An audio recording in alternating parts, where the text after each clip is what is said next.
কত পুরুষের যে শুধু লাদাখ যাবার শখ ছিল বাইকে করে, গান গাইবার শখ ছিল, তবলা বাজাবার শখ ছিল, ছবি আঁকার শখ ছিল, সংসারের ভরণ পোষণ করতে গিয়ে যে কিচ্ছু হলো না, তাহলে সেই পুরুষগুলোর কি হবে? তাদের কথা কেউ ভেবেছেন কোনোদিন আপনারা?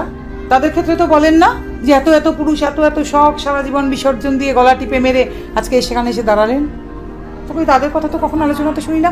ফেসবুক খুললেই মেয়েদের না পাওয়ার গল্প, মেয়েদের বঞ্চনার গল্প, আমার হলো না, আমার এখানে বিয়ে না হলে আমি সুচিত্রা সেন হতাম, লতা মঙ্গেশকর নিদেন পক্ষে রানু মণ্ডল হতাম, আশাপূর্ণা দেবী হতাম, এই হতাম তাই হতাম। তা কই, কত পুরুষেরও তো হয়তো অনেক কিছু হওয়া হতো, অ্যাটলিস্ট জাকির হোসেন না হলেও অন্য কিছু হওয়া হতো, রশিদ খানজি না হলেও হয়তো ছোটোখাটো একটা কিছু হতে পারতেন, হয়তো ছবি আঁকায় পৌঁছতেন, হয়তো ট্রেক করে বেড়াতেন, হয়তো বাইক নিয়ে দূরে দূরে কোথাও যেতেন। তা কিছুই তো হলো না ওনাদের সংসারের চাপে, চাল ডাল আর আলু জোগানোর খরচায় ছেলেমেয়ের পড়াশোনা জোগানোর চেষ্টা। তা সেই কথা তো কাউকে বলতে শুনি না। আর কত তোল্লাই দেবো আমরা মেয়েদেরকে?